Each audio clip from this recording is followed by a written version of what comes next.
Welcome to Work from the Inside Out, a podcast that highlights real-life stories, practical strategies, and best practices for transitioning your career from unhappiness and dissatisfaction to fulfillment, meaning, and joy. Now here is your host, career and executive coach, Tammy Guler-Loeb. Hey everybody, I'm so excited to introduce you to my guest today, Petra Kolber. Petra is a speaker, author, mindset coach, podcast host, DJ, and a wellness leader who is known throughout the industry as a beacon of authentic happiness. As a national workshop leader and keynote speaker, she inspires people around the globe to stand up for their lives and live profoundly from their hearts. Her work is rooted in the science of positive psychology, and she coaches individuals and teams on how to get unstuck so that they can become unstoppable. In August 2018, in association with DeCapo Lifelong Books, Petra released her first book, The Perfection Detox: Tame Your Inner Critic, Live Bravely, and Unleash Your Joy, which made its debut at #1 in new releases on Amazon. Petra has been a consultant and contributor to many national magazines and has been named Fitness Crusader of the Year by Health Magazine. She has been the face and voice of leading food and fitness companies such as Reebok, Spry Living, Yes Fitness Music, and California Walnuts. As a 2-time cancer survivor, she is passionate about waking people up to the precious gift of time. Her mission is to inspire people to move more and fear less so that they can stretch their dreams, strengthen their courage muscle, and build an inspired life full of joy and gratitude. Please join me in welcoming Petra Kolber. So happy to have you here, Petra. Welcome. Thank you. It's such a pleasure to be with you today, Tammy. So, Petra, as you know, Work from the Inside Out. That's the podcast. And so, as you know, we're talking today about transitions and all the choices and decisions that people make over the course of their careers. You've had a career that has been full of many different changes and twists and turns. Take us back to some of your earlier years and tell us about some of your early decisions and how that's led you up to where you are now. Yeah, so I guess my career part one began as a dancer. And I fell upon that. I loved it. I was a good dancer. I was a strong dancer.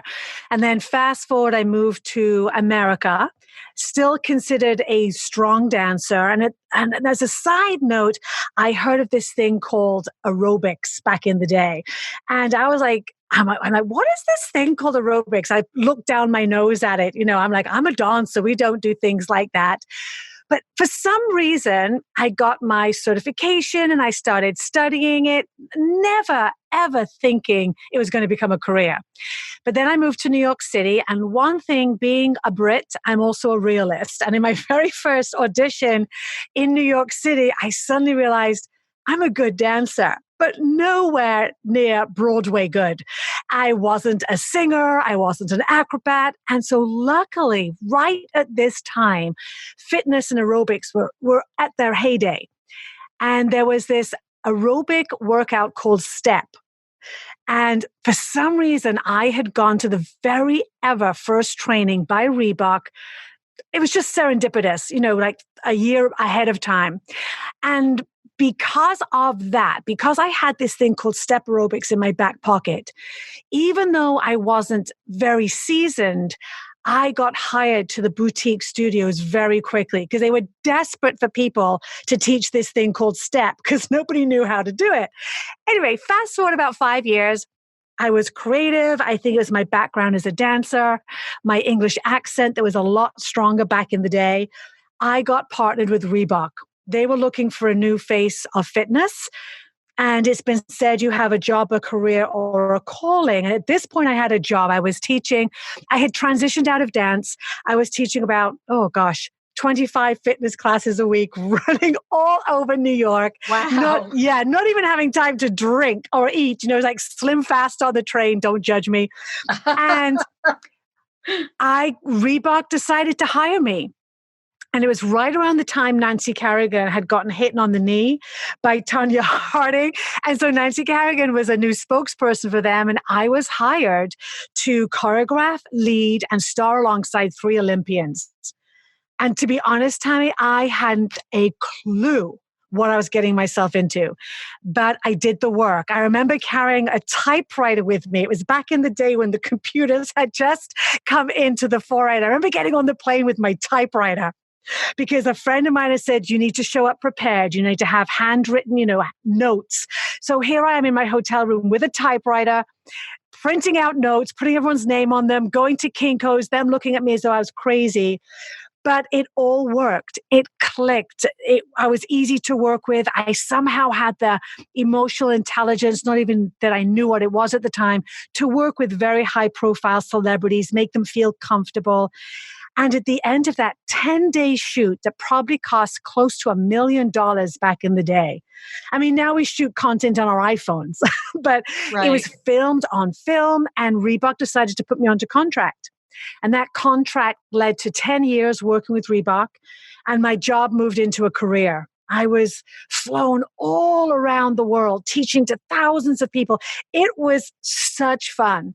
And then there's going to be transitions and pivots, and, Reebok, a brand, there's going to be somebody new. And I had a great career with them. And one piece of advice someone had given to me right at the beginning, they had said, never lose your own name for the sake of a brand. So at each convention where Reebok had brought me in, I would reach out to the convention organizer and say, can I also do one, workshop on my own name? They said, sure, we're not going to pay you for it. I said, no problem. But that was priceless, because then when Reebok stepped away, people knew Petra Kolber. And so for the next 10 years, I had my own fitness brand, my own DVDs, my own production, my own contracts, and again, a very lucrative career. And then there was a big shift in our industry. It was moving towards HIIT training and boot camp and harder is stronger and go, go, go. And I was never that person. And you get a choice to do what and sometimes you don't have a choice. I was lucky I had a choice to do what the market wants or do what your heart wants. And for a year, I did what the market wanted. I moved into boot camp. I moved into HIIT training. And I was miserable, Tammy. Every time I got off the stage, I'm like, what am I doing? I'm not really great at this. There are other people better at this than me. Yes, I'm filling a room, but I'm not happy. I'm sure I'm not delivering my best work. And right around that time, one thing I had noticed through my 20 plus years of being in this great industry called fitness, I had so many people coming up to me at the end of a workout with me or a training session, and they'd point to a little part of themselves, like behind their arms or their waist. They go, how do I change this? And so what had happened is, there's this thing called movement, and there's a thing called exercise, and there's a thing called embracing who you are, and there's a thing called punishing who you are. And we kind of had made fitness this idea of what you look like is the definition of success. And I was like, I'm tired of this. I've been a part of this journey, and there's something missing. So I had the luxury of having, some runway and income because I had, saved my money. That was teachings from my mother. Thank you. And so I took a couple of years off and went back to school for positive psychology. Oh, okay. Yeah. And I was like, this is the missing link.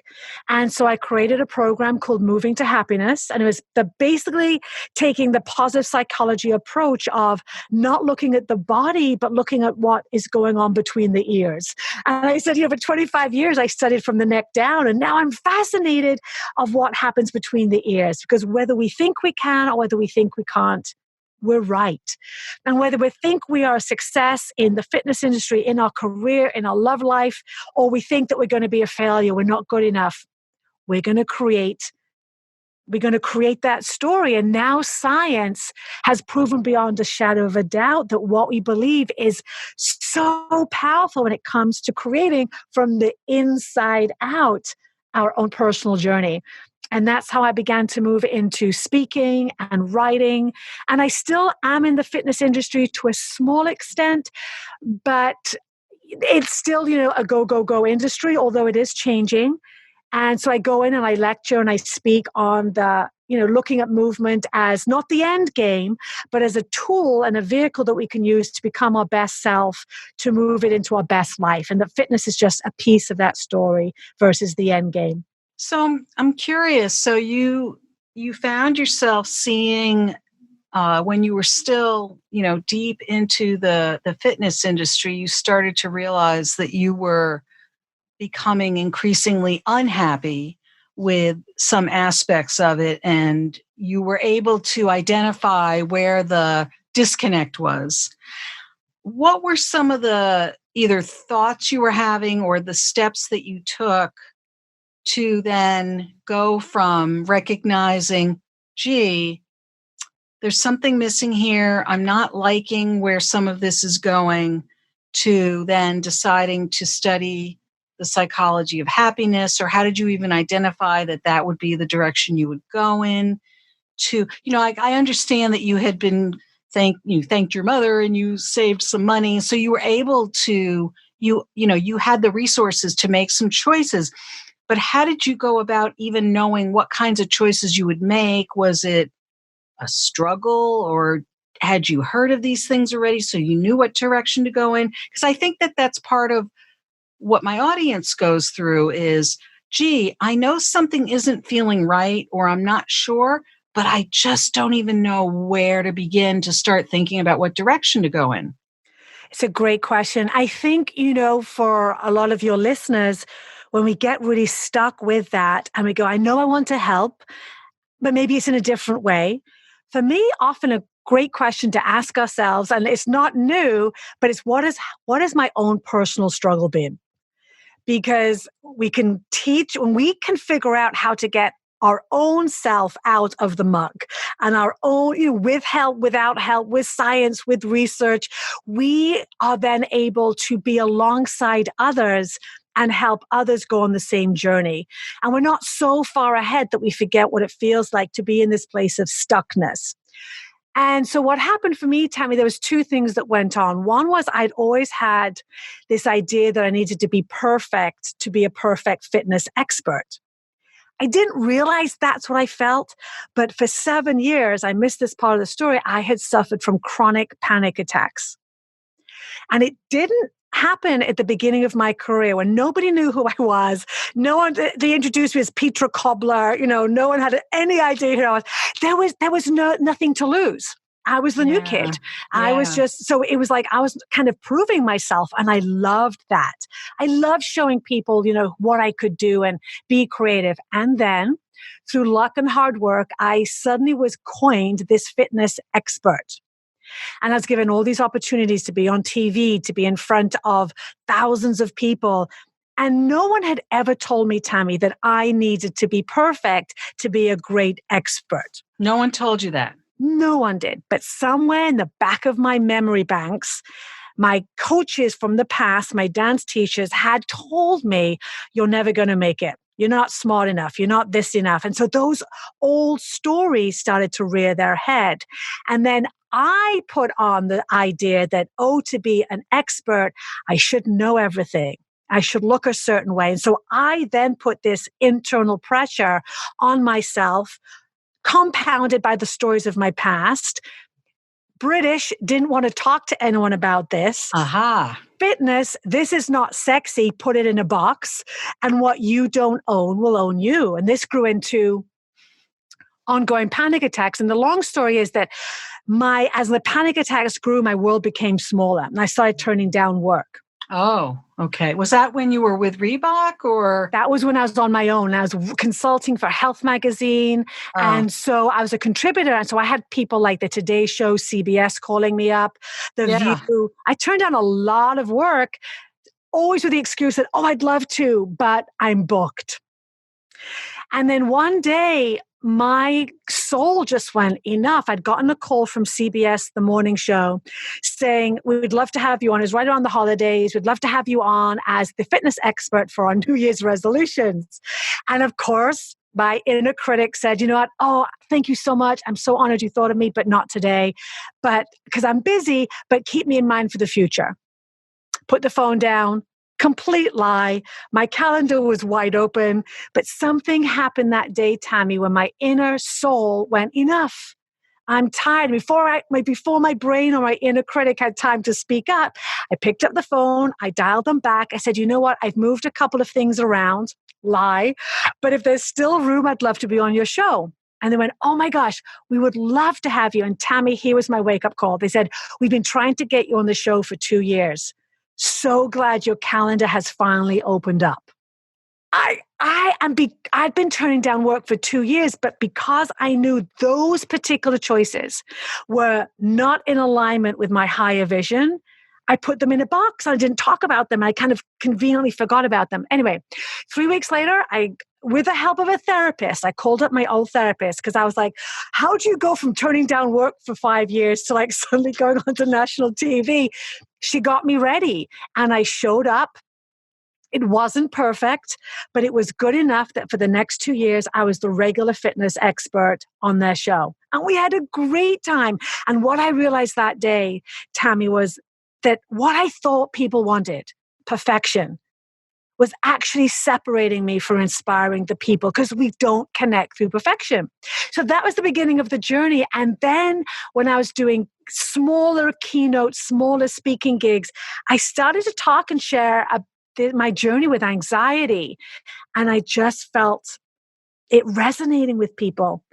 And people had often said to me, write a book. I was like, I cannot write a diet book. I cannot write a fitness book. And then I thought, well, maybe there is a book here. How do we overcome this idea of having to be perfect? Right. So that was a big part of the journey. And then alongside that, when I found positive psychology, I knew I wanted to do something different in the industry. But knowing you want to do something different and then showing up and actually doing it are two very different things. Yes, yeah. And so what I say for your audience, you need something on the calendar. You need something to say yes to that you declare before you think you're ready. And for me, that just happened to be Creative Live, which is an online program that offers education across the world. And they had approached me to be a part of their fitness program. And I said, you know what? I would love to, but I'm kind of moving out of that. I have this new program. Tammy, I had no idea what I was doing at the time. I said, I have this new program called Moving to Happiness. It's positive psychology meets fitness. They went, we love it. When can you come and do this for us? I'm going, OMG. So I did it 6 months out because I knew I was going to have my certificate in positive psychology in 6 months. I said 6 months. We put it on the calendar. They booked me. We created a description. And then I had 6 months to figure it out before I was flown to Seattle. And I filmed it live for 2 days for the world. So I always tend to have these hairy, audacious goals. I'm not saying to your listeners, do that. But if you are thinking of something, you want to test it out, say yes before you think you're ready. Get it on the books. Do a Facebook group. Get a webinar up. Yeah. And then you'll figure out the details. And I think the other lesson here is that, a hairy, audacious goal for Petra Kolber doesn't necessarily have to look that way for one of our listeners. You had already been on a very large platform for many years in many ways, but to think about scaling it for someone maybe who hasn't had that profile, like you said, it might be doing a webinar or even creating, planning something out, like putting a video up on YouTube or something where you're stretching yourself, but doing something that that you can do. It just feels like a stretch. Yeah, and that's the beauty right now is that that the gatekeepers that we used to have are gone. And that's also the scary thing. Yeah. Because it requires us to then be on camera or like do a webinar means being on camera, doing a Facebook Live on camera, but people are not looking for you to be perfect. And here's the other thing I would invite you all to consider. If you know there's a calling, if you've struggled with something, you don't have to know everything to be an expert. You just need to be a couple of steps ahead of the people that you want to serve and be with good intention. Because I often feel, Tammy, what happens is I feel there's a big white space that is ready to be filled. There are people that say they know a lot and they really don't, and the lack of integrity is palpable. And then there's people that know a lot, but their platform is so big, there's not that connection. There's not that personable, heart to heart. There's Yes. just too many people trying to get a hold of them. But there's a lot of people wanting to be inspired with what it is you have to offer. And like you said, it doesn't have to be big. Because Right. what does that mean? But if you can impact one person's life, it's that ripple effect. And then they'll tell others of how you've impacted them.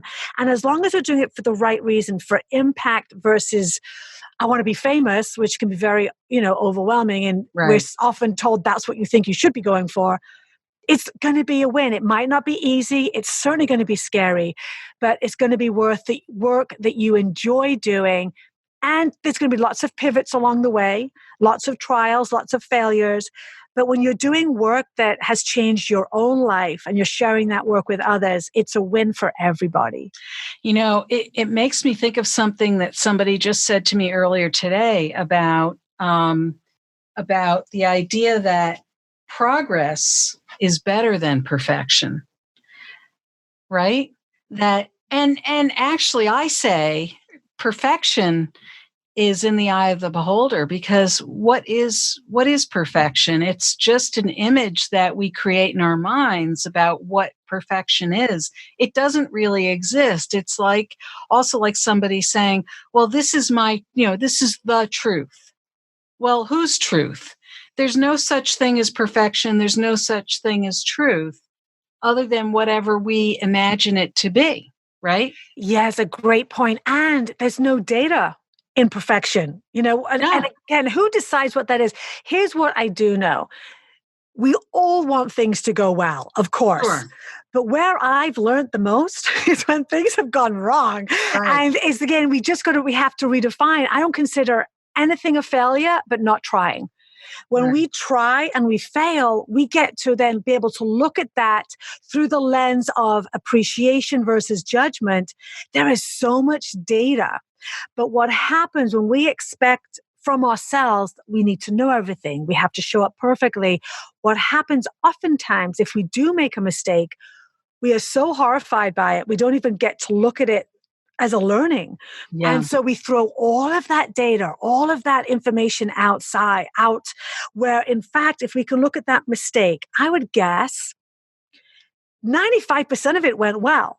And there's maybe 5% that was a miss. So we could look at that and go, oh, I'm going to keep this part of variation 1.0 and bring that into my variation 2.0. Yeah. Maybe this part here needs to be tweaked slightly. I'll bring that in. And then maybe I'll let go of like a little piece. Right. I'll leave 1% of this in the past because that no longer serves me. But when we see things as good or bad, failures or success, hit or miss, we miss and we lose a lot of learning and lessons. Absolutely. That we can bring into our future. Like you said, that space in between. And there's something else you said a moment ago about integrity. And I was thinking about how there's tremendous amounts of integrity in mistakes. And when people own their mistakes and learn from their mistakes, the integrity in just owning what didn't go well and then what they learned from it and how they move on from that. There's tremendous integrity in that. And that is incredibly compelling to people. It engages people. And that's really what attracts people. It's not the mistake itself. It's not what didn't go well itself. It's the quality of the integrity. And that's really what's in that space in the middle. And it does two things. It makes you suddenly human because if you're the leader per se, if you're the one in front of the room, in front of the camera, doing the webinar, putting up the YouTube, as much as you don't think you're the expert, and, or we have our own inner judgments about, I could have done that better, or I could have done that differently. The people looking at you see you as the expert, and it suddenly makes you human. And it gives them permission to be human too.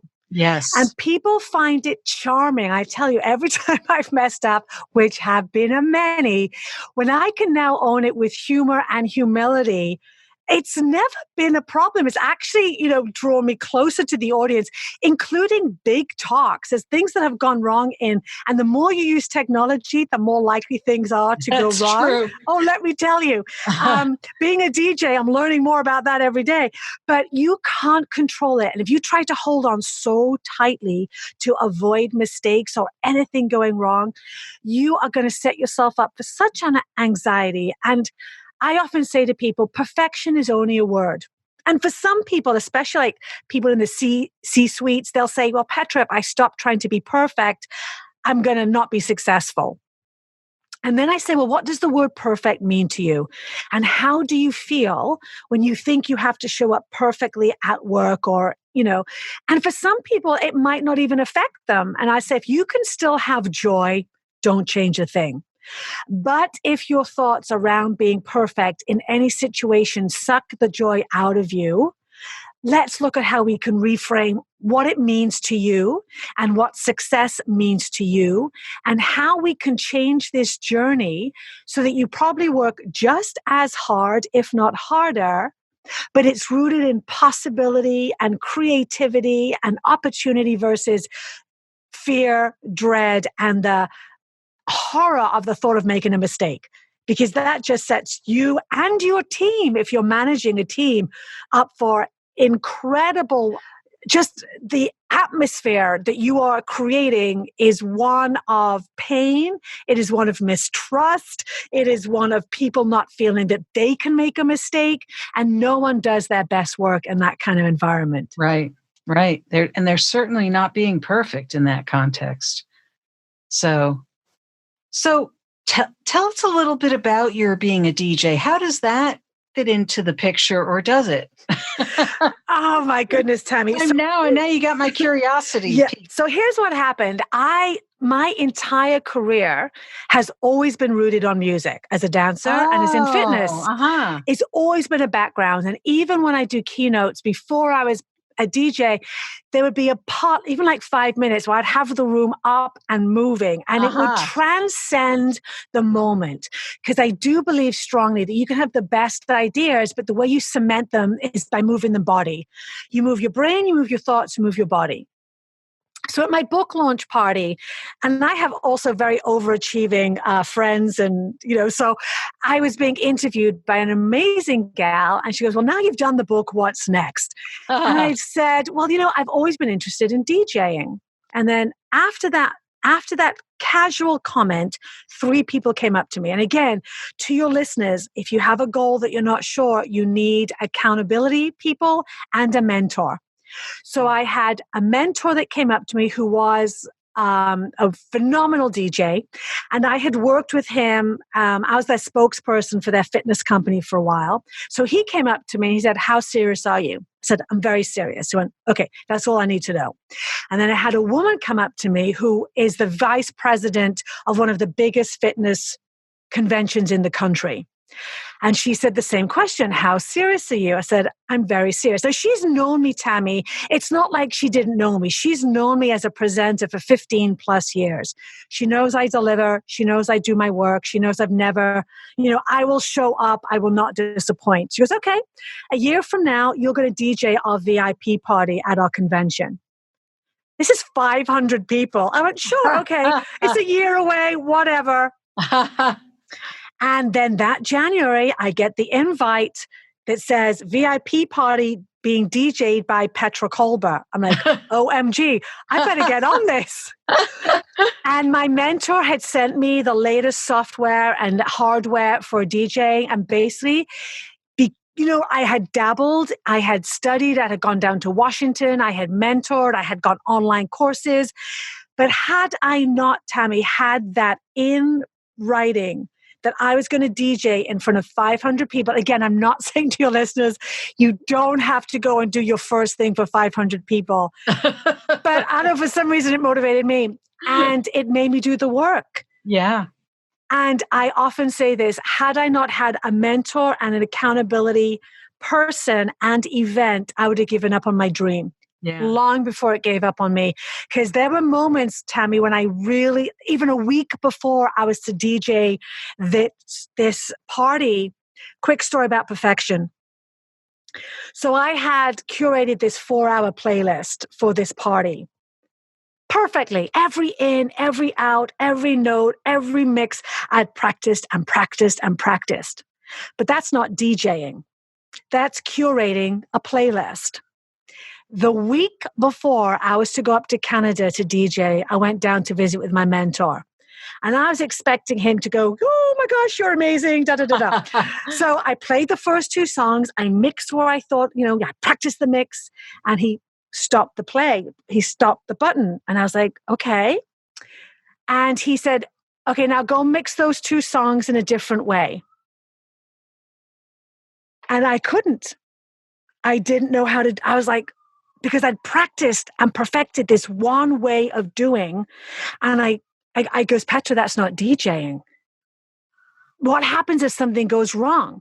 What happens if the audience doesn't like the song you've picked? Are you going to just play the 4 hours? Tammy, I was brought to my knees. I was like, oh my gosh. And I really, at that moment, I was like, there's no way. There is no way I'm going to be able to do this. So, in that moment, I had a choice to face everything and rise or forget everything and run. And I had to throw all that I had been doing for the past 4 months out. And he goes, Petra, just get in front of me and rehearse. And I practice and try different things and make mistakes. And so that's what I did for the next week.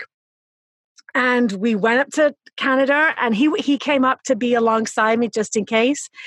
And it was magical. It was magical. The first 30 minutes went as I had planned. And then, Tammy, I couldn't tell you what I played because the dance floor was telling me they wanted something different.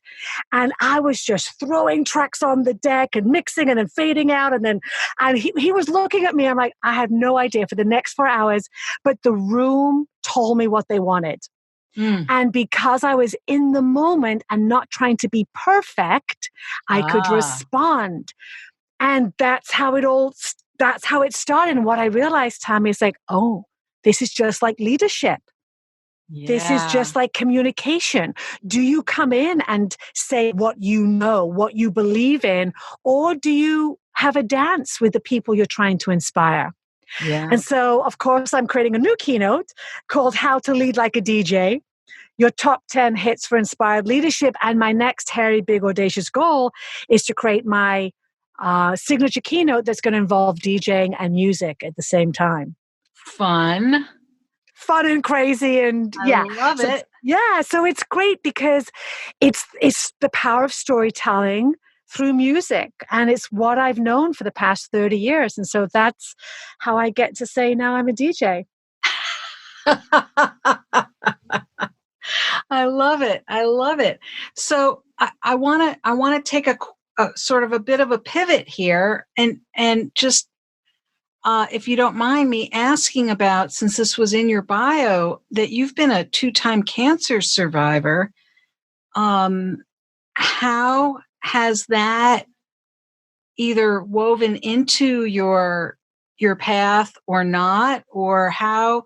Because it sounds like you've been on this trajectory that has been full of twists and turns that were so full of energy. And yet I have this image of people who, deal with cancer and are treated for cancer as having sort of the life sucked out of them. So I'm curious about those parts of your life and how those have impacted the way that you have engaged with your life.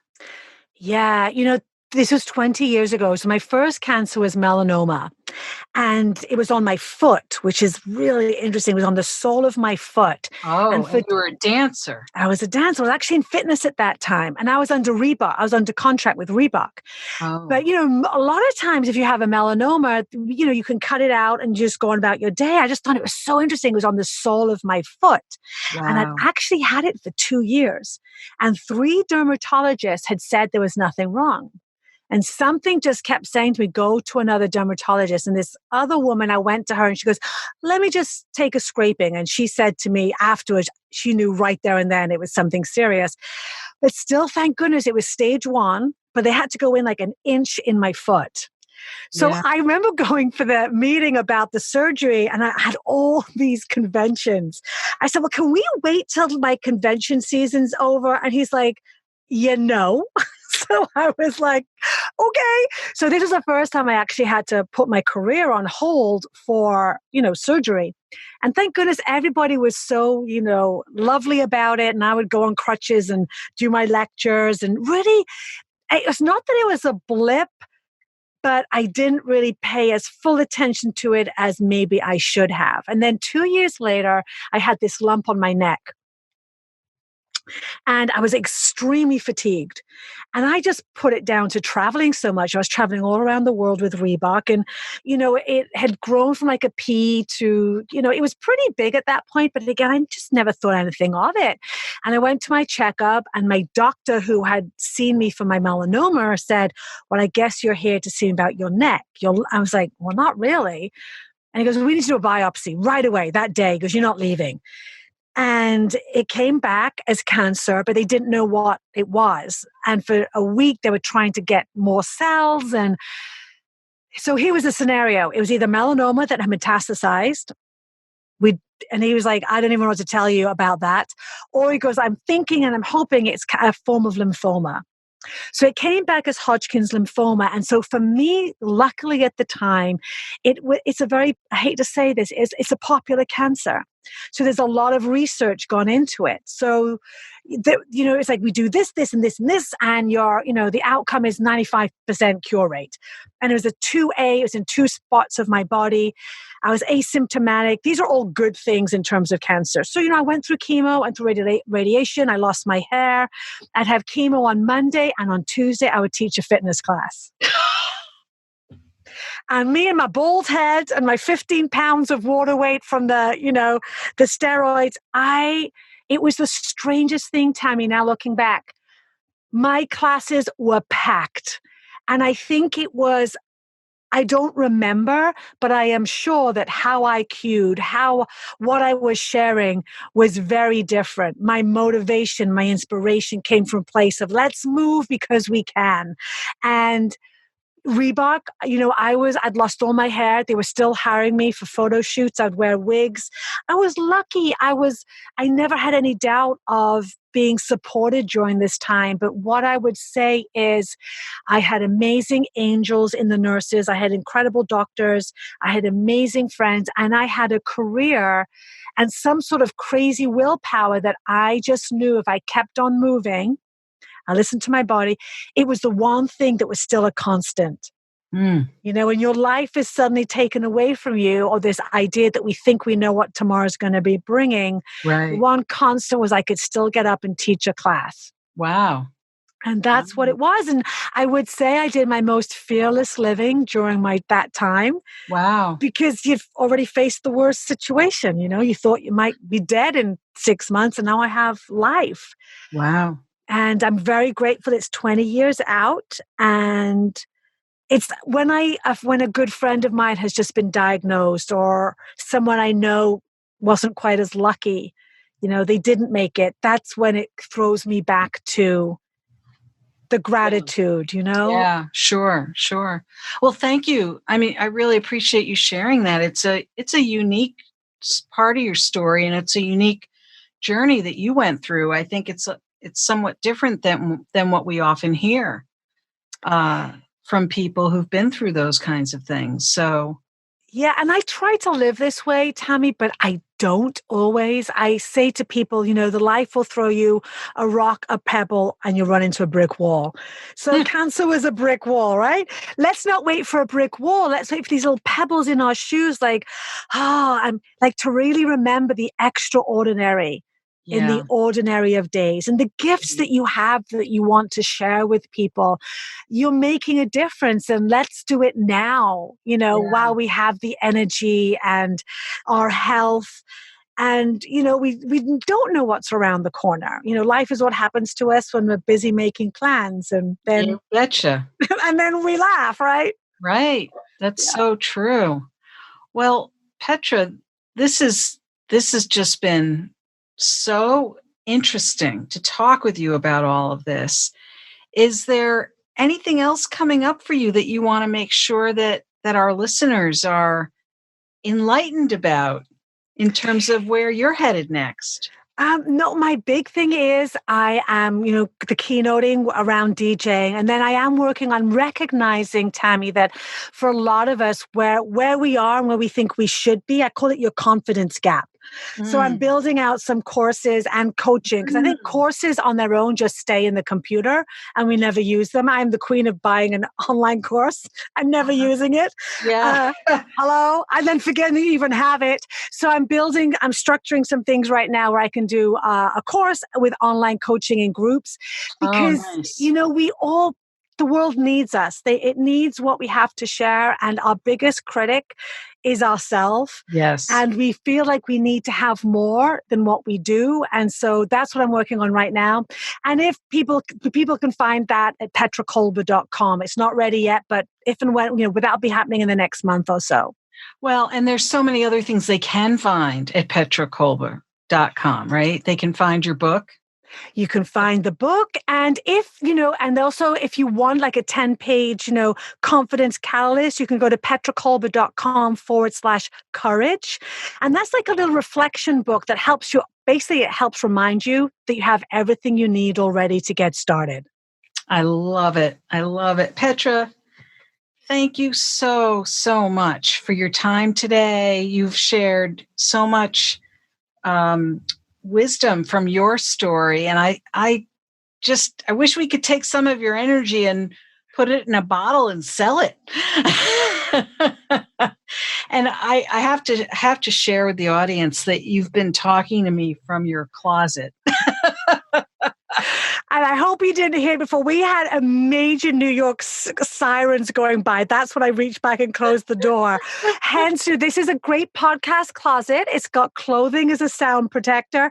So when in New York, this is the perfection detox. There you go. Listen to me now in the most imperfect setting, sweating inside my closet. But if it can give the perfect sound, that's what matters. Yeah. So you've got your podcast studio is in your closet. I love it.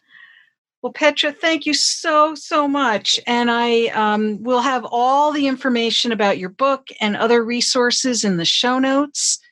And I encourage everybody to go and check those out. Thank you so much for the gift of your time. I so, so appreciate it. I hope you enjoyed my interview with Petra Kolber. It was so interesting to speak with her and learn about her professional journey. What is your key takeaway from our interview? Is there something you'll put into action that you'll benefit from for years to come? Share what resonated with you in the show notes at workfromtheinsideout.com. Look for episode 064. That's also where you'll find all the links and resources from today's podcast. If you were inspired by this episode with Petra, please share it with your friends and colleagues, and don't forget to subscribe so you don't miss next week's show. Remember, subscribing is always free. Are you enjoying the podcast? I'd love to read your review on Apple Podcasts. It's easy to find through my website at www.tammygoulerloeb.com/podcast. Just click on the Apple Podcasts button or follow the instructions provided there. Thank you so much for listening, and remember, it's never too late or too impossible to increase your sense of fulfillment and satisfaction in your work and other meaningful activities. Let me know how it's going for you. And who knows, maybe you'll be my next interview on this podcast. Bye for now. Thank you for listening to the Work from the Inside Out podcast. For more information, you can find us at www.workfromtheinsideout.com.